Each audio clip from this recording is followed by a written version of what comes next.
Bom dia, amados do Senhor, a graça e a paz do nosso Senhor Jesus Cristo.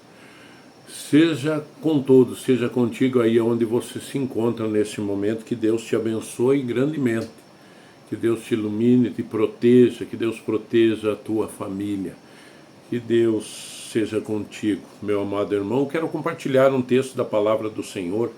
Está em 2 Coríntios, capítulo 5, versículos 14 e 15. 2 Coríntios, capítulo 5, versos 14 e 15, que diz assim: Pois o amor de Cristo nos constrange, porque estamos convencidos de que um morreu por todos. Logo, todos morreram. E ele morreu por todos para que aqueles que vivam já não vivam mais para si mesmos, mas para aqueles que por eles morreu e ressuscitou. Amém. Recentemente nós tivemos uma lição, eu não me lembro que período, que falava da graça responsabilizadora, ou das responsabilidades daquele que está sob a graça de Deus, daquele que creu, daquele que aceitou Jesus, né? E nós não podemos achar que estamos em uma condução, em um ônibus, ou qualquer que seja a condução para comparação, passivos. Nós recebemos, através desta graça imensurável de Deus, a salvação, a redenção. E o texto diz, pois o amor de Cristo nos constrange, diz Paulo. Deve nos constranger a entendermos isso. Porque estamos convencidos, diz ele, que um morreu por todos, logo todos morreram.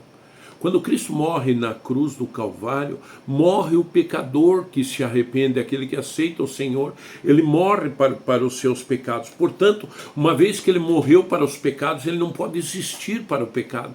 Ele deve agora olhar com diligência para a sua vida e deve viver de uma maneira cuidadosa, com todo cuidado, com toda prudência. O texto em seguida vai dizer isso, né? E ele morreu por todos para que aqueles que vivem por conta da morte de Cristo já não vivam mais para si. Já preciso abrir mãos, preciso começar a abrir mãos de muitas coisas da minha vida, e coisas que eu estava convencido de serem muitas vezes certas, muitas vezes corretas, mas que agora, pela renovação do entendimento que a palavra me traz, de um novo entendimento, e que eu vou, através desse entendimento, me tornando uma nova criatura, então que eu passe a viver para Jesus, que eu passe a viver para Cristo. Não posso viver para mim mesmo, mas por aquele que morreu e que, através da sua morte, me traz vida com abundância. Amém, irmãos? Estes são os ensinamentos dessa graça responsabilizadora, porque muitas vezes nós colocamos como sinônimo de graça ser de graça, e a gente precisa entender, e nós até cantamos um louvor, antigamente cantávamos, sei que foi pago um alto preço para que eu pudesse te chamar de meu irmão. Então, da parte de Deus foi pago um alto preço, o inocente, um morreu por todos. O amor de Cristo nos constrange a entendermos isso. Alguém morreu por mim, como se eu tivesse morrido para o pecado. E eu preciso de fato morrer para o pecado, para agradar aquele que morreu por mim.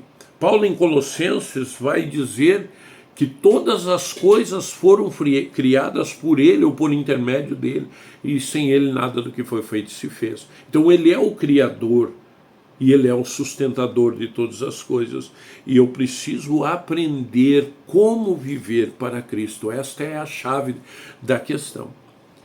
Como eu faço para agradar a Deus?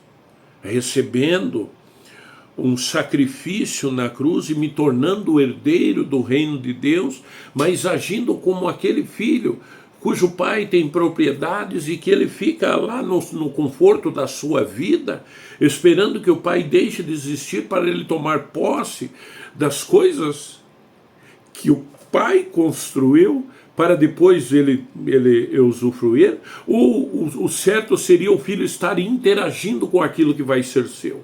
Se eu sou herdeiro das promessas de Deus, co-herdeiro em Cristo Jesus, então é natural, e a palavra, como diz Paulo, me constrange a isso, que eu passe a agir, interagindo, melhor dizendo, no reino de Deus aqui na terra.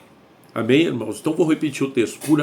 Pois o amor de Cristo nos constrange, porque estamos convencidos de que um morreu por todos, logo todos morreram. E ele morreu por todos para que aqueles que vivem já não vivam mais para si mesmos, mas para aquele que por eles morreu e ressuscitou. Amém? Para quem é contra essa graça responsabilizadora, vai ter muita dificuldade em explicar esse texto, como tantos outros textos que nós poderíamos citar aqui. Amém? Que Deus te abençoe, que Deus te dê entendimento, que o Espírito Santo de Deus abra a tua mente, abra o teu coração para que você possa compreender as verdades estabelecidas e que você possa viver por elas.